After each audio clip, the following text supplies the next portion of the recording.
of Eco Innovation Center.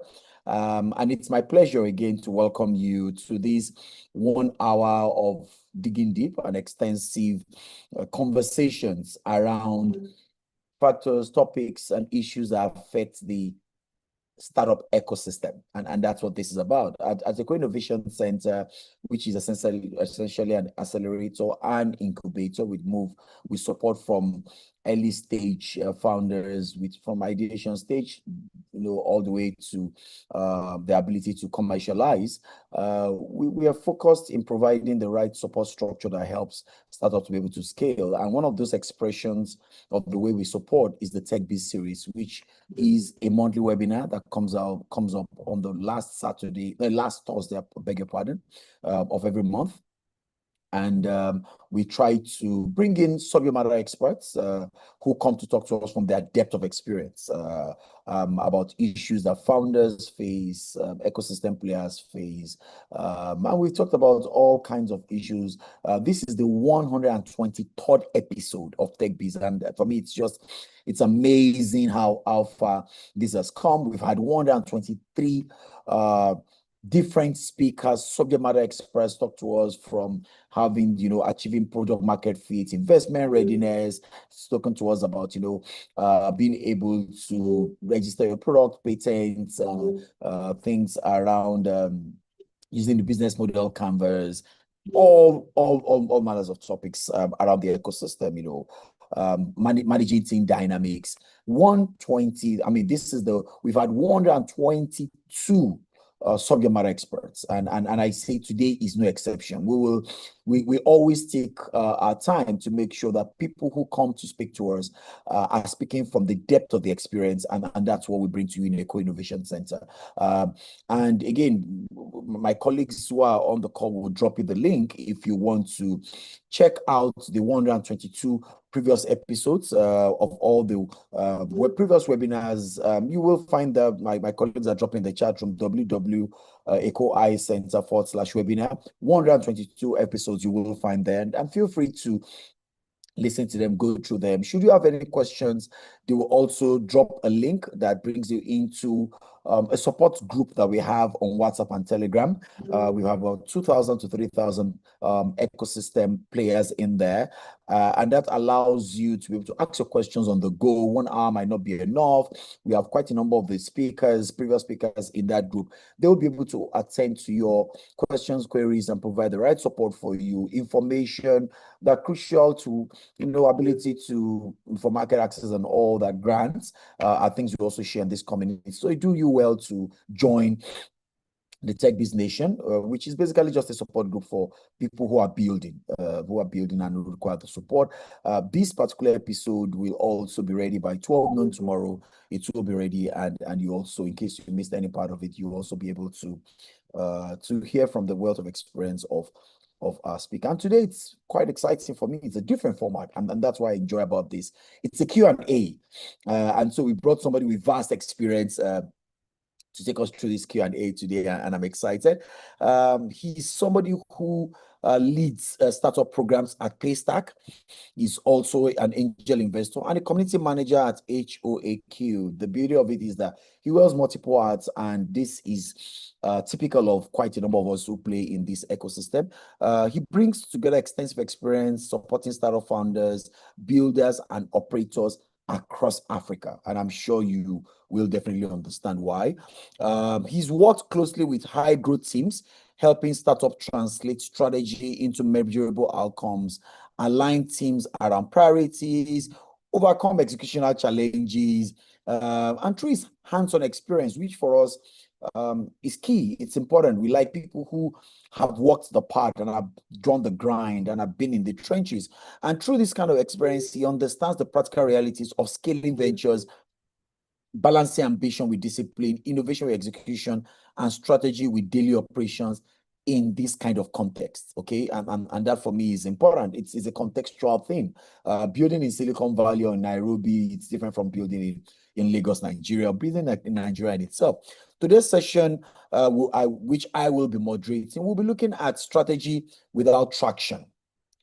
When teams are busy, but outcomes are missing. And I think it matters, because if you've been a founder, especially for early stage, and you fund, seed investment and all that, trust me, and you've signed quite a number of safes, this really matters to you, because people are busy, people are consuming, they are consuming, a lot of cash are being burnt out, and many of them are already at fume states, and there just is nothing to show for it.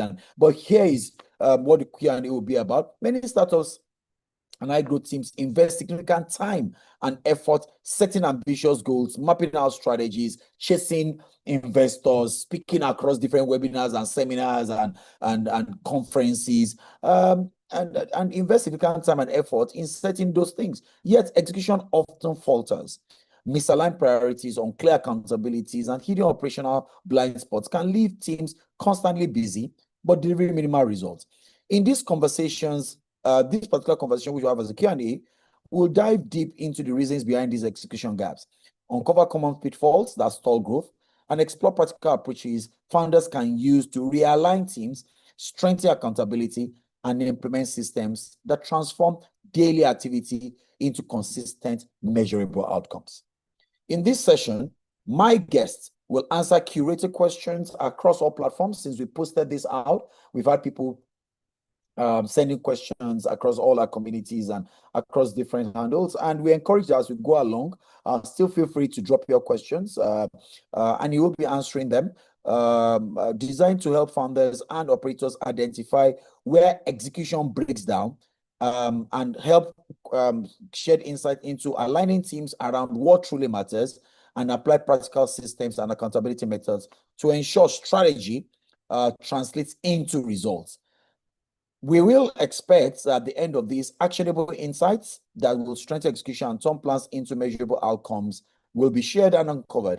And with that, I want to welcome another subject matter expert to the platform. Join me to welcome Nubi as he steps on the podium. I see people clapping? You can just clap from your icon, and it's exciting to have everybody in here. Thank you, thank you, thank you, thank you, thank you. You're welcome. You're welcome. And so again, thanks for your wealth of experience. Thanks for what you do.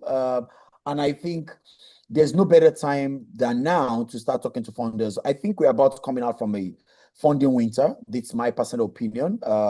It's been 2 to 3 very grueling years of funding winters. Investors took flight.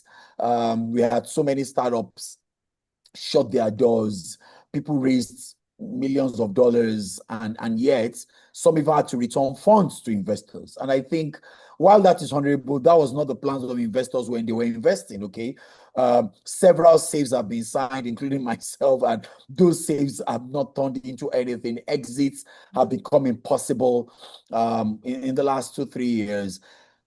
But again, we start seeing, things have started budding. There seems to be rainbow, down the line. We're seeing lights at the end of the tunnel. And we think for people to be able to quickly realign and take advantage of this conversation needs to be had. And that's why we bring you in here. So, Kay, thank you so much for being on this platform. Yeah, again, it's an honor. It's a privilege to be on here. Again, to even be on a 1, 2, 3 episode of this is almost like that happens on a month.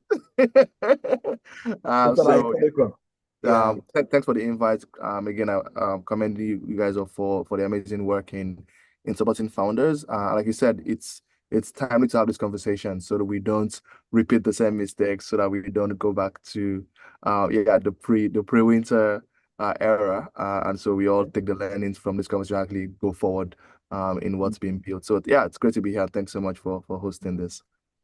Okay, then. So thanks. I mean, we've had quite a number of questions, like I said, from across the platforms, and I'm sure as we go on, this conversation will have people also begin to ask quite a number of questions. So I think the first question I have in here, my colleagues will drop them, is that many startups create ambitious plans but struggle with execution. Maybe internal issues, external issues, but I know from your experience, you must have seen a lot. What have you seen, again, pre-winter, pre-funding winter? What have you seen in the last couple of years what have you seen are the common pitfalls and the Mm. common headwinds that startups have faced, so that people can see from your experience what are the pattern that have emerged, which you think has been the reasons why startups as ambition and the execution have not been in sync. Yeah.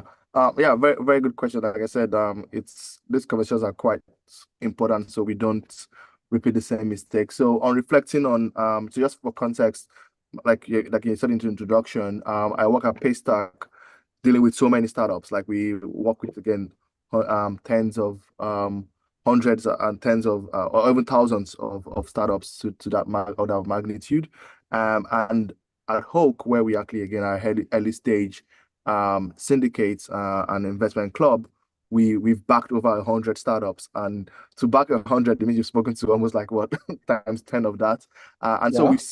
we see a lot of patterns when we actually engage, and once a year we actually like pause to reflect and say, okay, what have we seen, what have we learned? I think three things kind of like come to the forefront in terms of like, again, what's again is causing or could lend itself to this execution gap. I think the first one is just context blindness. It's very Mm, easy to have a tunnel vision. I'm building this. I'm sold. I'm married to this to the vision, and you just go, go, go, go, go. That you don't pause to put your heads up and see, wait, has my environment changed? And that mm, could be in terms of like things like even like very small like inflation rates. So when you started this journey, how much did it cost to put fuel mm, in your generator versus now? How much did it cost to rent a office space versus now? What was the FX because you're raising perhaps or you're raising dollars, but then your cost is also going up. mm, You're earning in naira, trying to again match that back to dollars. So FX value. I mean, there was a time where we saw almost 25% of value eroded off people's like yeah. books because of FX. Yeah. But that didn't happen overnight. It was a slope, and again, there were signals that were there for that. Mm, And then, of course, infrastructure as well to say, okay, I'm building what is changing infrastructure wise. We saw a startup in Nigeria who just got wiped out overnight because a policy came saying you cannot carry people on bikes anymore. So sure. or your bikes have to be a particular like, and so the whole Mm, point being like again, as you build, are you very sensitive? Are you aware of the context in which you're building? Are you actually getting the signals from the economy, from business, from technology, from innovation, from people, and just again understanding what's going on in the space you build. So the first one, just context in which one is mm, building. That's being blind to the context of being of building. The second, I would say, is a trap where everything is a priority, and where you have 10 priorities, like you. I mean, there's no such thing as 10 priorities. If you have 10 priorities, you have zero priorities. And so you find people actually building um a solution that will solve 20 problems. And that's again, I mean, it's kind of like a feature of the environment that we're in where there are so many problems. And so for you to actually build to solve one problem, you're like, well, maybe you can also do this and then do this and then do this. And what about this feature? And what about this? And what about these people? Oh, this person asked for this. And you end up from going from building to fix one problem to actually mm, fix it for so many things. And then you're like, wait, who is my customer again? Who's actually paying for this again? mm, And so you see that again, a pool to actually go as wide as possible too early.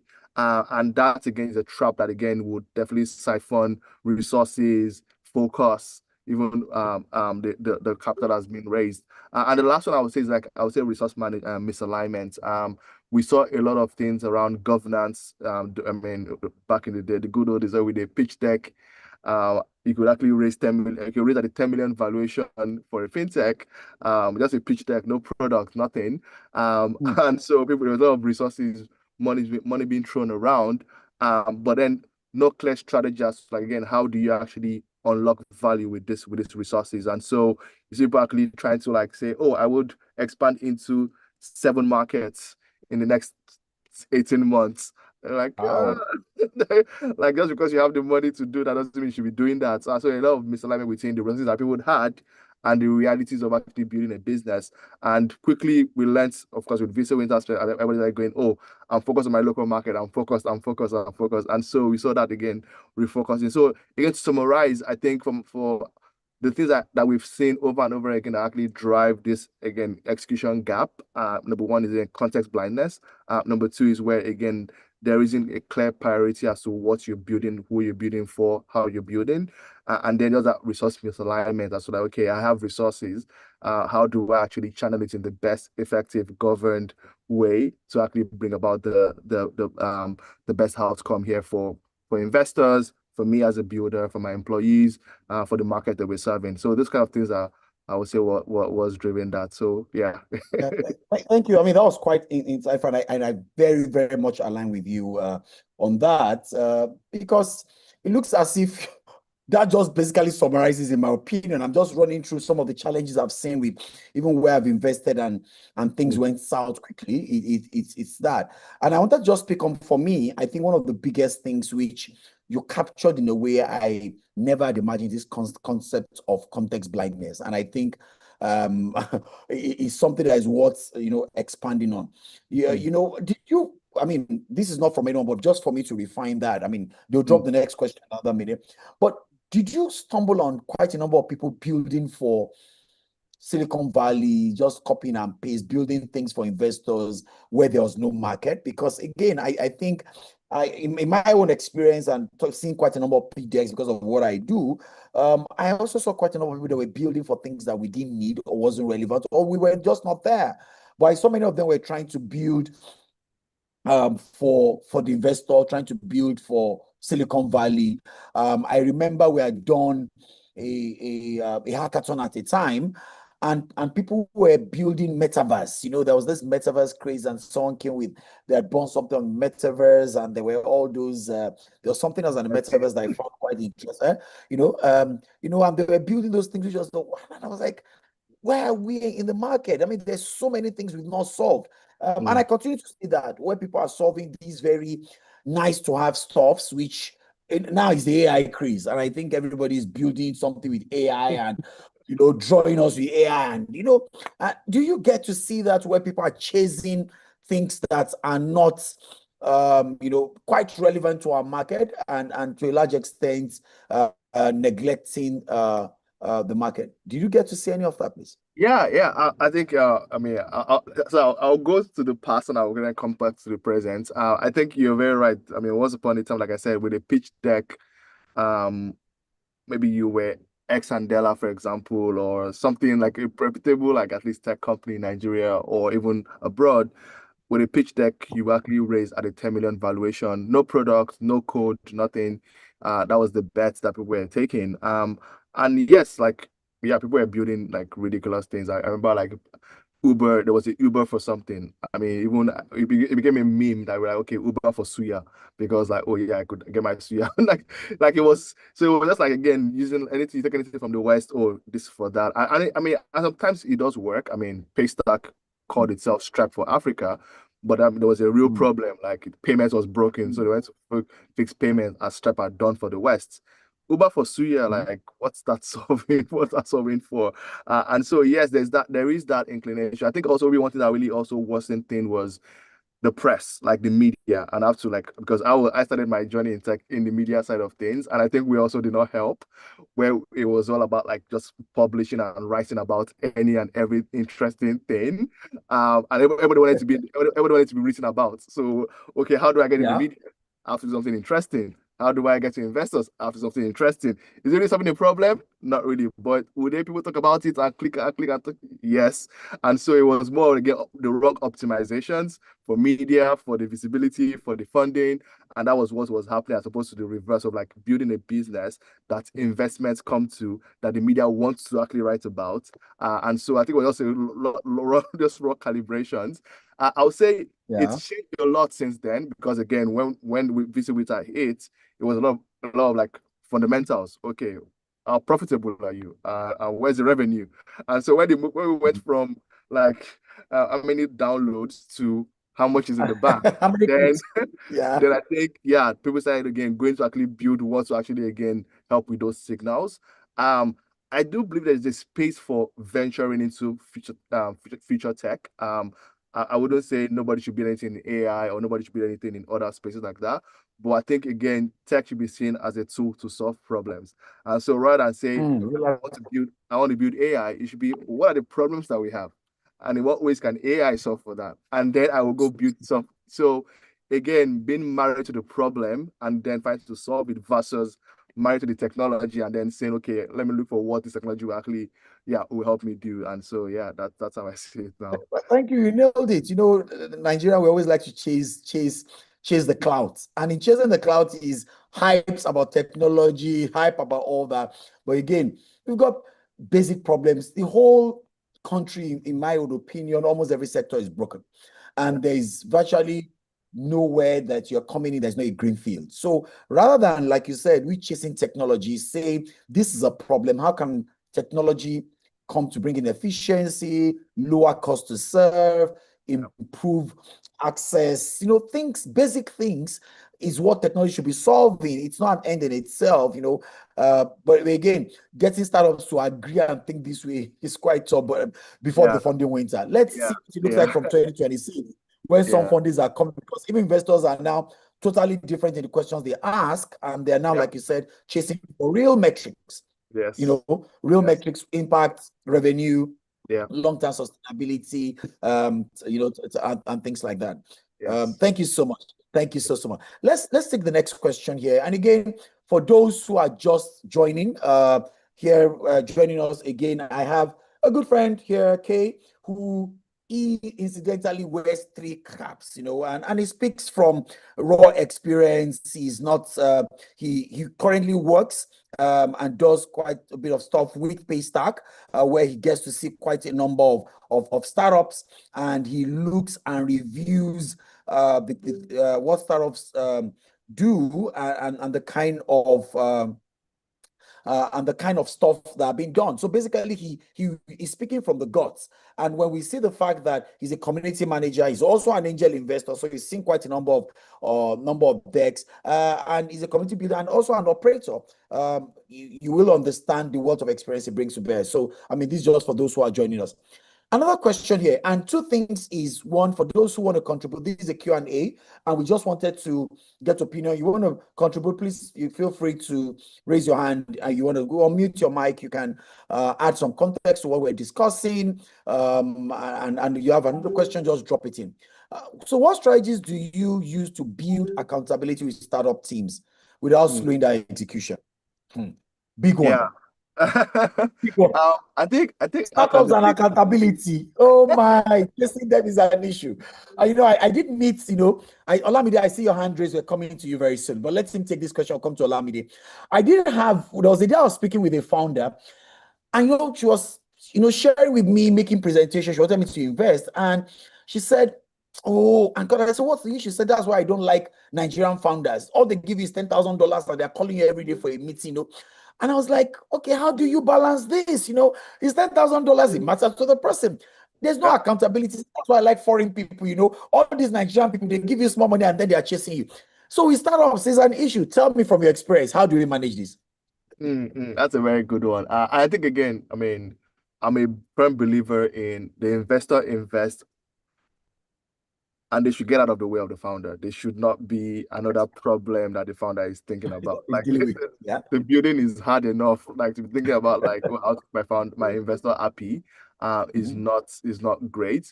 But at the same time, the founder should use the investor as a tool of accountability as well. Because in actually reporting to the investor and keeping them abreast of what's going on, that's an accountability to actually get you going. In fact, that could be the motivation for you to actually keep going and actually push yourself. Because like in 28 days time, I have to write a report and say what I've happened over 28 days. I cannot do nothing over 28 days. I have to keep pushing. And I think also people just think when I talk to investors, it has to be good news all the time. That's not true. Your investors are there and they're giving you money. They have teeth in the game to actually help you solve problems as well. So in fact, the earlier you know that, the more you can leverage your investors beyond the cash, because now they have something on the line. It's not like money's on the line for them. And so their contacts, their like other things are now at your disposal as well to help you solve your problems. So I think when people are flipping it from an obligation of like, okay, I have to fit an obligation, to more like leverage, I think that's where the sweet spot is. But also, I think investors have to also be careful not to be a burden to their founder who they've invested in. I think they should be like an enabler to actually, again, help them move. But to answer your question particularly, I think two things I would say. I think first is just again just alignment. There has to be very like clear alignment on both sides.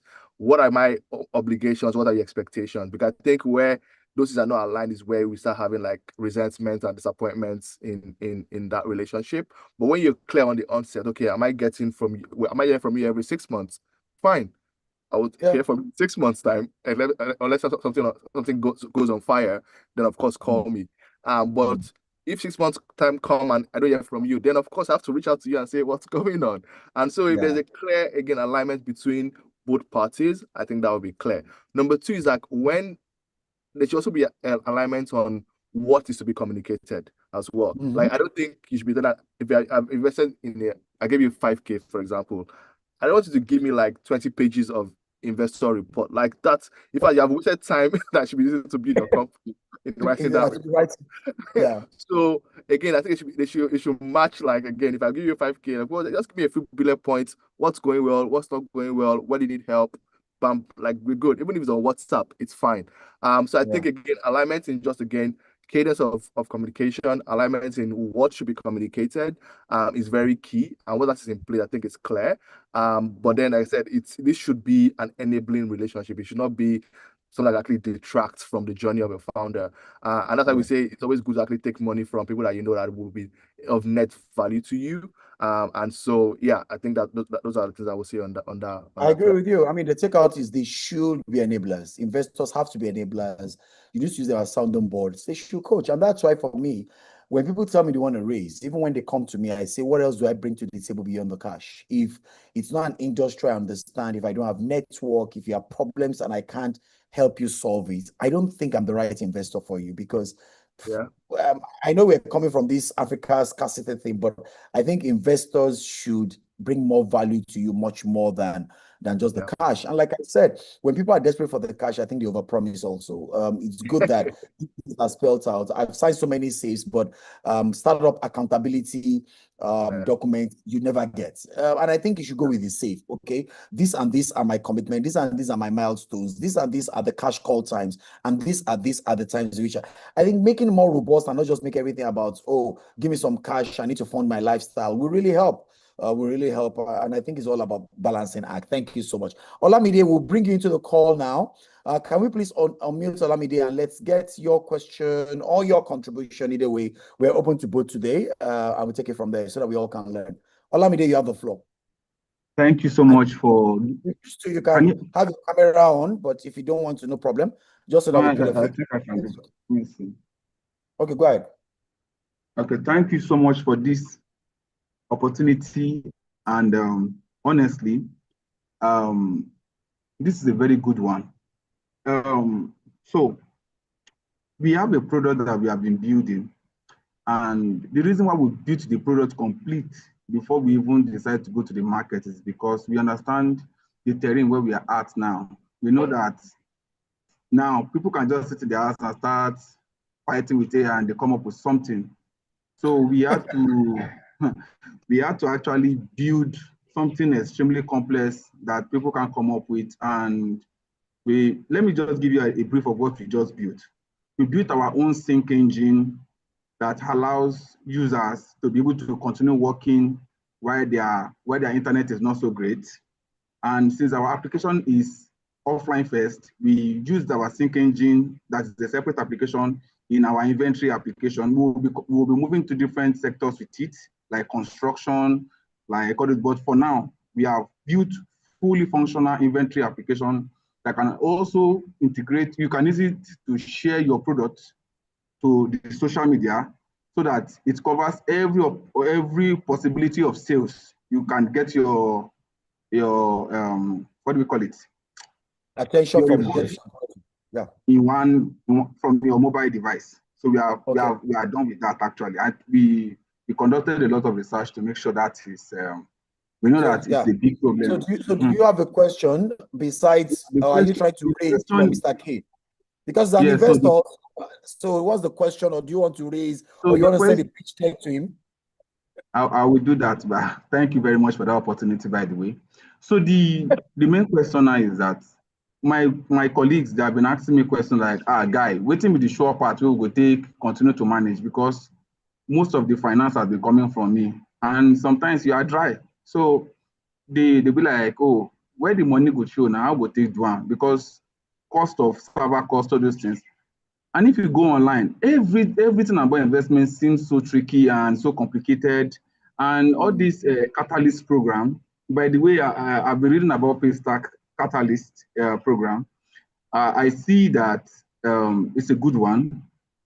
Actually, all this Catalyst program, they kind of they believe that they have this step-by-step approach that but it's still kind of far-fetched to some people too. Right. I wish that there was a very simple, clear roadmap for everybody to be able to say, commercialization and profitability, yeah. yes, I am interested in solving problem of bedbug for the Unilag students now, for instance. That is my yeah, let's say that is my problem. And and maybe there is a particular fungi I want to work on. And probably I've even worked on it to an extent and I need money. There should be a way for me to just simply do this and that, and it will happen. But now, not the expensive catalyst thing that K is throwing out there. If you want cash, where's the money? Give me money. Thank you very much, Olamide, so that we can continue and others can get them. You can continue to drop your questions in the chat. Okay, I think Olamide has thrown the Salvador at you guys, and then we can go. Please go ahead. Like enough of programs. Give us capital. I think again. I mean, I could go the easy way and say, well, do I want to give you fish or do I want to teach you how to fish? Because if I give you the money for today now and it finishes, then you need another money for tomorrow. So I'd rather help you figure out how to actually build, raise in a way that's actually sustainable. I think even the Eco Innovation Center as well is one that you can actually engage with as well, to figure these things out. I think everything seems impossible, but many people have actually done this before. So rather than you feel like you need to learn from scratch, just talk to those who have actually like already done this successfully, and that actually saves you a lot of time and efforts as well. But I think for me, the best revenue or the best way to get money is actually from your customers. I think what you've pitched there is a very interesting and very valuable problem. Like internet issues is very rampant. People need to work offline, they need to sync it offline to online. It's a very relatable problem across organizations. So for me, it's like, how do you just find the person that's actually feeling this pain the most and actually just go sell what you've built to them. And so I think that's again is like I will just figure out like build quality stuff, but for me, quickly go to start selling that thing quickly as possible, as soon as possible. Revenue is the best kind of funding. And once the revenue start trickling in, investors also pay attention. They go, oh, okay, people are buying this thing. Okay, let me fund at least fuel the growth here. But I think again, reach out to Mr. Victor, reach out to me afterwards as well, and we can see how we can practically help there. Yeah. I mean, that great product, and thanks. I think I need to type this all so that revenue is the best ways to raise funds. I think that's quite interesting because for me, quite a number of founders or startup founders don't understand the power of revenue. You know, there's a difference between revenue and profitability. The fact they are not profitable today, Tesla and the rest were not profitable for decades, but there was a revenue, there was a sure part that something was coming. So one is, I think you've got a fantastic product, like Kay said. I'm also on the board of Lastrik, and I sit on the committee of that. Lastrik is Lagos State Research and Innovation Council. And so we also look at startups like yourself. Our process should not be as complicated, we think, and we don't speak as much English as government money. So we should be able to be faster than Lastrik. So again, circle back to the co-innovation team. And let's see if they can get you across to myself to see, have a conversation, either through a co-innovation or Lastrik. What you're solving is big. We need to take this to Oshogbo. We need to take this to the interland, take it to campuses where people are building and internet is an issue. And, you know, I think you already have a product that has a revenue pathway. So Olamide, I think you're sitting on gold. Don't be too involved in too many catalysts and accelerator things. Let's quickly see how do you take this to market. And taking it to market becomes the surest part. Michael Ojo, I see that you have your hands raised. We will come to you. But a question again for Kay, because we need to make sure we get as much value from him while he's here. When do startups founders decide? When do you advise, or what telltale signs should they see to decide when to pivot or when to shut down or when to adjust? You know, because some people, they say, oh, you need consistency. Oh, you need grit. They are just in that thing. They are at few states. they've sold household shirts, they have done Naira bets, it's still not working. How do you, at what time do you advise for them to pivot, or just strategy when execution consistently falls short? What do you Yeah. think? Yeah, this is a very tough one because there is a logical answer and there's also the emotional part of it as well. Because you've spent your sweats, your blood, your tears, sleepless nights building something, and yeah, all the signals are telling you it's not working. So how do you know, okay, well, it's just a temporary, it's not working, it's still going to work. Or if it's not working at all, I need to actually like change tact. I think a few things can help. Number one is a word that I think we also got allergic to during the boom. That's unit economics. Um, Yeah, um, unit economics. yeah, I spend 1 naira. What do I get out? Like, am I getting less than that 1 naira or more than that 1 naira? Like, and yes, sometimes you start on a negative unit economics because again you have to invest and everything. But in like ideally, like you should be getting more value out of the system than what's going into the system. And so I think if you're not getting if the economics does not make sense, even when everything is perfect, like perfect product, perfect experience, but the business of it is not making sense, I think it's a very strong signal to pivot. And it doesn't mean that again the product changes, but you have to think about again, how do I actually commercialize it? How do I actually make money from this if it's not from what I've actually just built? I think number two is just the market. The market is a very, very powerful force to give you a signal. Are you pushing or is the market pulling? I think when you start noticing that, wait, it's just me here forcing this thing on people. Nobody's biting, nobody cares for this thing. I think that's another signal. Versus when people are saying, oh wow, I've been waiting for this. I can relate. I have this problem. Please give me this. It's not even ready yet. Give me what you have that is that is not even fully ready. The same way like you might just shared about like this offline syncing thing. Like it's not ready. Yeah, it's still that 60% done. Yes, give me as it is. I think that is a good sign. But when you don't have that, when it's you pushing and forcing, and then that's also another sign to pivot as well. As to shutdowns, those are very stronger signals I want to require. But I think also I think there's also the resource constraints. So if you're out of resources, like you have nothing else to actually keep this going, of course, it's wise than to go into debt. Also perhaps you just have to just regroup as well. There are times where people have actually scaled down what they're building. Maybe they're like a very complex product, and just okay, do you know what? We'll pick this one feature. Instagram used to be like just one like Instagram was one feature, the photo feature of a bigger app that did like check-ins and other things like that. But they just picked the photo and like, okay, do you know what? Throw away this other part, take the photo parts that everybody actually loved, and let it be a standalone feature. And that became Instagram that got acquired by Facebook for over $1 billion. So I think sometimes you might actually need to scale down what you're building to actually refocus and actually come at it again. But I think again, just two things: unit economics. Am I making more than what's actually going into this? And then is the market pulling me or am I the one pushing? I think those are good signals to check out for if it's actually time for you to pivot. Yeah. Yeah, thank you so much. And I think that's quite apt. And the unit economics, for me, is quite instructive because when your unit economics is faulty, at times, even the more you acquire customers, the more you lose money. Because the cost to serve is just not making sense. And I remember in my previous life in a legacy business, a multinational, once you're already doing, we call it SPC, the selling price calculation, you're looking at the gross margins. If the margins are just not enough, no matter how many you sell, you make losses. If you buy something for 10, if the cost of making something is 10 naira, but the market is offering you 8 naira, even if you sell 1 million, okay, it's still from a unit economics, it's still not working. Will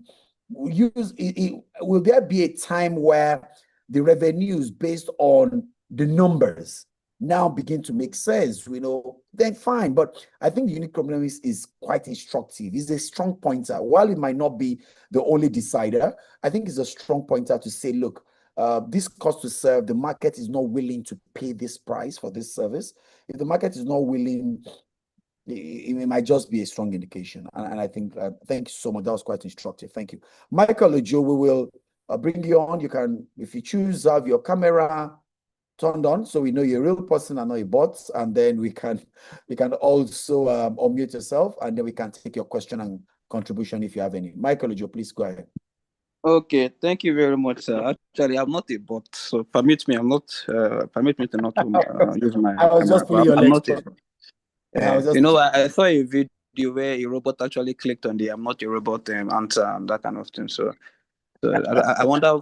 I wonder what that does nowadays. So my question is this: my company we just celebrated our 50th anniversary this month, and we are a very ambitious tech-driven company, and we are basically focused on artificial intelligence, machine learning, data analytics, consulting, and building products that are powered by these technologies.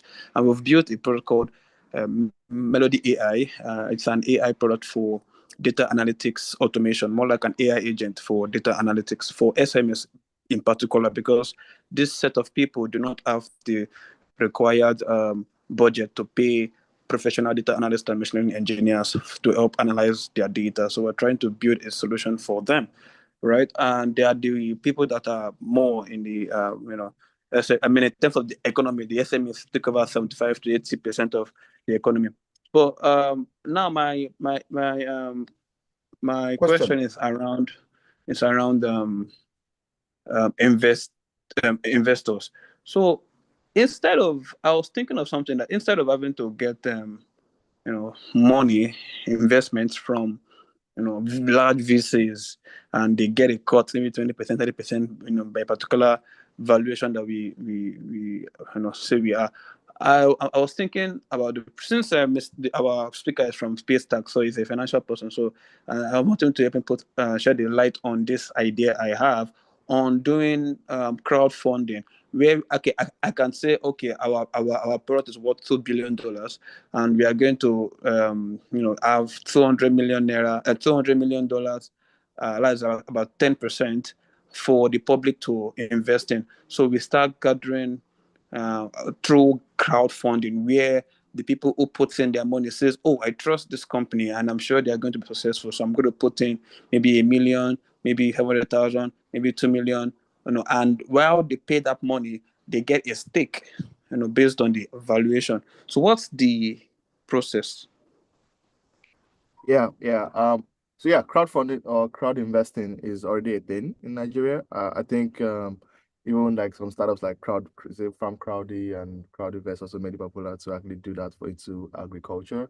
But yeah, there are a few platforms that also do that today, and of course I'll plug Hoke here. So Hoke is a syndicate that I think is over almost like 1,000 members now, that actually curates capital to back early stage startups, and so pitching to those communities is one way to actually like crowd fund in a way.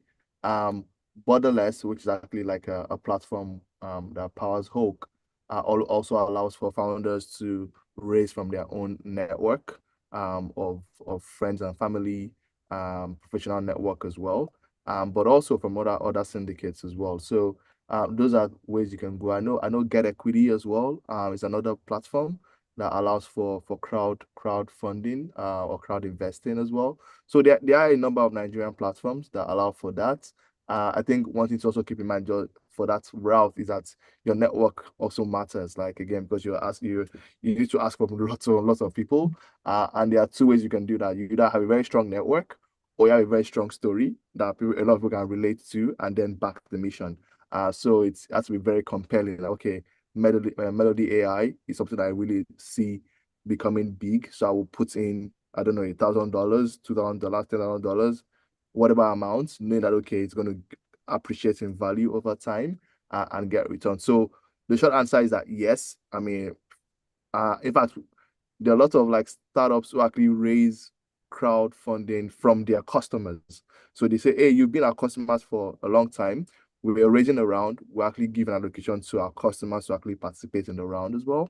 So again, that's another way to go about it. So yes, it is possible. Happy to put some of the links that I mentioned in the chat so you can go check them out. But again, if you just check crowdfunding platforms in Nigeria, I think again, Get Equity, Borderless, raised by Borderless for founders, Hoke, HOAQ. Yeah, these are some of them you can actually check out. So it is possible. And but again, just keep in mind, you have to think about having a very strong network to actually raise from, or have a very compelling story that would get people interested and want to actually back you as well. Yeah. Great. I think that helps, and that's the essence where we have subject matter experts. They're able to tell you that these things do exist. So if there's anything, you want to, how do I describe that? You want to learn around crowdfunding. First is for you to know that yes, this is possible, and secondly is the fact that you need to know that these platforms exist, and you can leverage that to fund your startup. And I think that's quite important. Another question, and thanks everyone that's joined again. Today's session is more Q&A.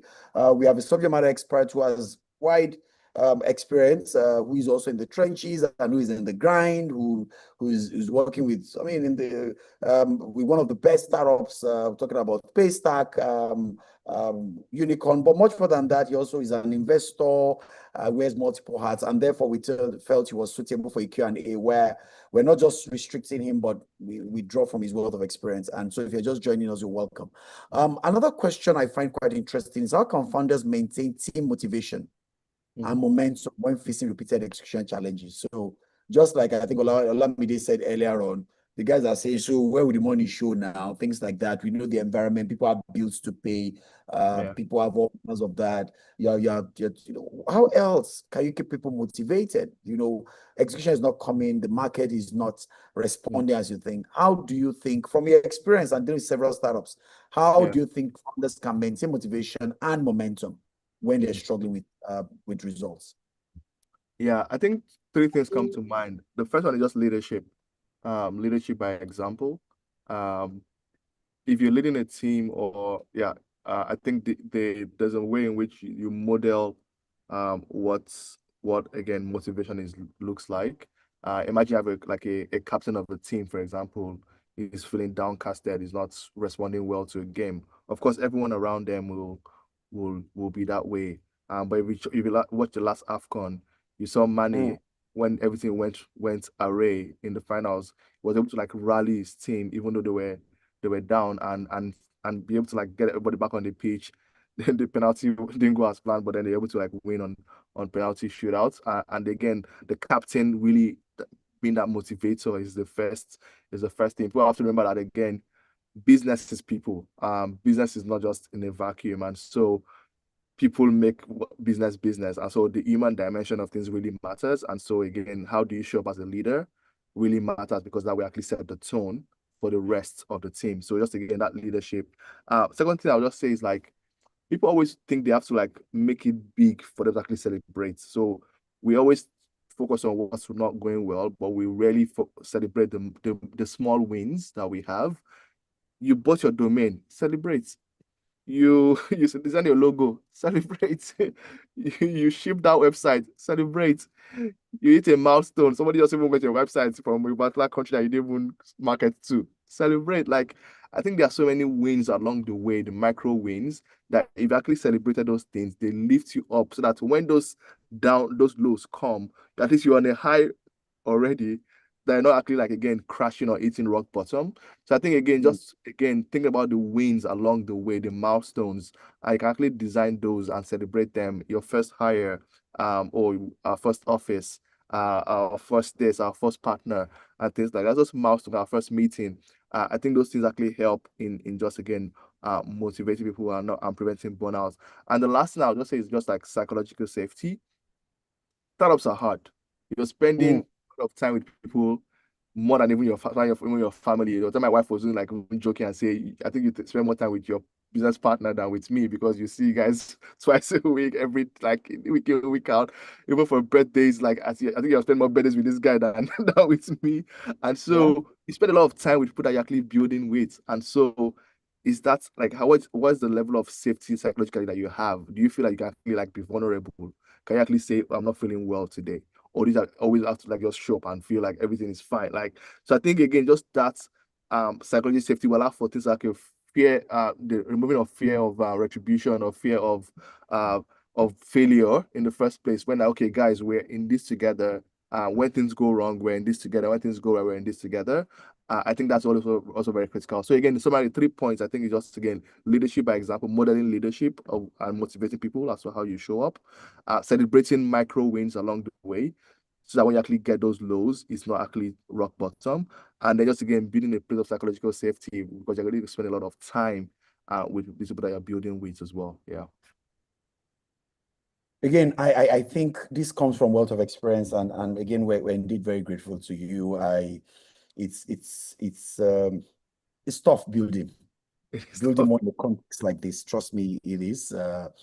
But you need to make sure that finally that you and the organization keep up the work in such a way that your mental health is not affected, that you remember first that your people first and people matter. And like you said, a lot rests on the shoulders of leaders. It rises and falls in there. But one thing I've found in my almost 2 decades of building both legacy and startup organizations is the ability of a leader to communicate very well, so that people get a sense of where we are. And not only when it's good, but when there are challenges, when you finish your meeting and all that, you'll be shocked what inspires somebody else that you think it's not a big deal. But the fact that at times you keep all the information to yourself, they don't even know who are the investors you're seeing. There's no sense of motion happening. It also has a way of creating demoralization and demotivating the team. So I think being honest, being quite open, and communicating very well with the team, coupled with all the things you said, is quite instructive, and I thank you for that. I think that makes a lot of sense. Yeah. You want to say something? Can I just plug a book that I think I found very transformational, and I think every founder should read it. It's called the hard things about hard things. Like I said, building is hard, and so this book actually talks about again what is hard about building. One thing you just mentioned is actually there in the book around a leader has this problem and thinks if I keep it to myself, I shield my people from it, then it's better. And it's like, no, sharing problems. Like you've just gone from one brain on the problem to like many brains on the problem, and you'll be surprised at what can motivate where the solution and the and the idea will come from in the organization. An engineering problem can actually be like, and a designer could have been inspired to actually solve an engineering problem. An accountant have been inspired to actually solve an operational problem. And so not like hoarding problems and saying, oh, I'm keeping my people safe by not telling them what's going on. That even cause more issues than just actually saying, hey, guys, this is the problem. And then having just not opening up to magics that happen from different part of the organization. So yeah, definitely I agree. I'm just plugging that book, Hard Things About Hard Things, covers things from hiring, scaling, everything that a founder will actually have to do. It's a very good manual for people to read. Yeah. Thank you. And we're about to shut down now, but I have a big friend of mine and a great supporter who is in the house. I just saw him drop a chat, and I just wanted to just say a word to us. It's a Q&A day where we're just trying to prepare after the funding winter. Within 2026, we're going to have, we assume there should be significant activity in the startup space. Dr. Dikpo is in the house, great friend of the house. Can we have a word from you, Dr. Dikpo, if it's convenient? I just saw him drop a chat now, and he comes with a wealth of experience also. Dr. Dikpo, you have the floor, sir. Thank you so very much, sir. Yeah, I just joined in. Apologies. I can't put on my video because it's fine. I'm actually listening from my desktop and just finishing off work on my MacBook. Very interesting session, I must say. I joined, because the topic, was very catchy, and I also wanted to, learn from the experience of Nubi from Paystack. I think a couple of minutes ago, I think you summarized it. It's actually very difficult building. We have strategy decks, that we create and say, by 2027, 2028, I want to be here. This is what I want to do. These are the different milestones, launch in Ghana, cross this, but it is very, very difficult building. But with sessions like this, I think it's good to stay motivated and stay inspired and, move beyond creating strategic plans to actually rolling up our sleeves and doing the dirty work of execution. So thank you very much, sir. Very interesting session. Thank you, Dr. Dipo. Again, Dr. Dipo leads cross-functional teams. He sits in the UK, but leads teams across different cities in Africa. Especially, I know he does quite a lot in Nigeria, but again, he sits in the UK. Great resource person. Thank you, Dr. Dipo, for being a part of this. And thanks. I wish we could continue, but again, we just have a lot of respect for the time of people. When we say it's 1 hour, we'll have a hard stop. We will, because again, we don't want you sitting on webinars and talking in conferences. We want you building. And so we want you to go back and continue to build. A word of encouragement to people who are building. Quite a number of people entered into the ecosystem at the tail end of I'll say the rave, and we have a second wave coming. So quite a number of people felt bonds. Quite a number of people came in where raising funds have become tougher. You know, a lot of people, we've had integrity issues. We had quite a number of things that have scared away investors. But again, situation also changed because Nigeria also does not operate in a silo, in isolation. Global macroeconomic events also impact us. When the people are getting better returns, investing in safer clients with stronger institutions, stronger accountability, you know, people understand, but they will also move their funds in there. But my encouragement to all startups is that it's time to quickly start building again, because we sense that a second wave of funding is likely to come, and support for startups. It might come as debt, grants, whatever it is, but just be ready. Roll up your sleeves, keep building. A second wave is here, and do not be discouraged. And that's why we're here. Our job is to help you with perspective, help you with insight, and provide all this support that we can. But I have to have a hard stop. Thank you very much, Kay, for the work you do and the work you keep doing in the ecosystem. Thank you for sharing from the depth of experience. And that's why we always love to have people who are in the grind, who are in the trenches, who are at the forefront of what's happening. They're not reading a textbook to regurgitate to you. They are telling you live what's happening in this environment. Thank you very much for Kay. We're quite delighted. And for everybody that was a part of this, we cannot but thank you enough. Techbiz 123rd episode. We keep showing up every time because you are always there at the other side across all the platforms, not just in Zoom, because preferably we like people also is being streamed across all platforms, and we get all questions there. We were only able to answer 25 to 30% of the questions we saw today. So it means that we need to have another session of this where we get to hear from people, get people to participate, to share with us what they're going through, and make sure that we have subject matter experts that can help you provide some context and help. Even if it's just one person on the call, I think that will be more than sufficient. But again, time is never our friend. We need to end this, and therefore I want to thank you. But before I go, I need to let you know that part of what Eco Innovation does also is we try to create programs, platforms where we are contributing to building, putting, our money where our mouth is, our mouth where our money is, or whatever it is, just to make sure we're supporting. So one of our flagship events, MarkArc, which is a marketing and technology conference. This addresses people who are playing in the MarTech space, content creators, people looking at consumers and all that. I think the flyer should be up now. We have MarkArc, the 5th edition. We've been on this for 5 straight years, where we will be looking at people who are operating in the marketing space, the consumer space, which we think is more than ripe for disruption. And when people ask me, I'd said in the last 2 or 3 years, and it will come, I believe the next wave of unicorns are likely going to come not only from fintech. I mean, we may see 1 or 2 more from fintech, but I think edutech, health tech, and the e-commerce space are places where we think there's opportunity, and e-commerce space is where we have MarTech sitting. So we think that these sectors are ripe for quite a number of disruption, and the opportunities that lie in those intersections. So what are we talking about this year, the 5th year?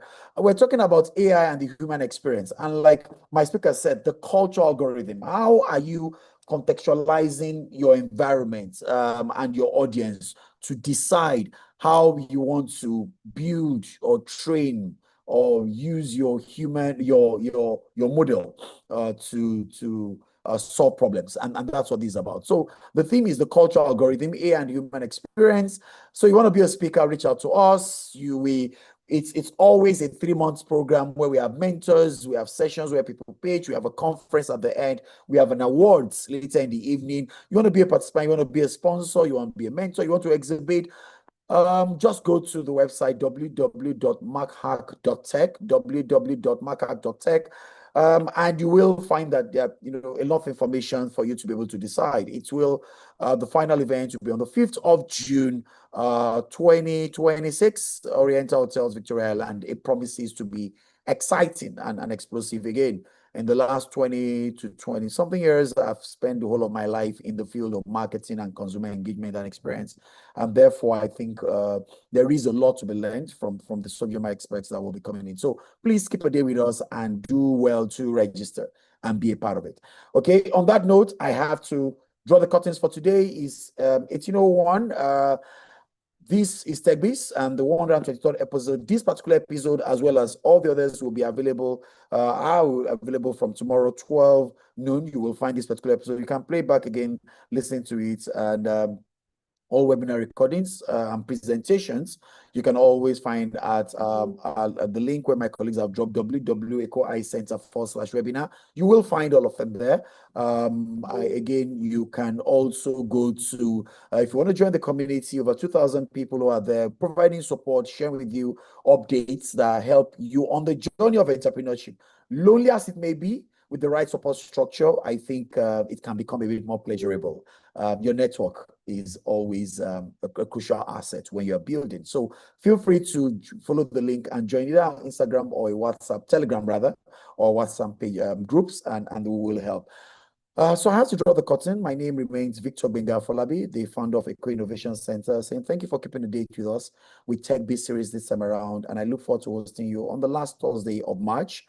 Big thank you for everyone. I see Benjo and a few other persons who have logged in. Joseph and everyone, thank you for keeping the date, and a big appreciation to my team who always makes things happen and behind the scene. Thank you, everyone, and do have a pleasant evening and a great weekend starting from tomorrow. Enjoy the rest of your evening, everybody.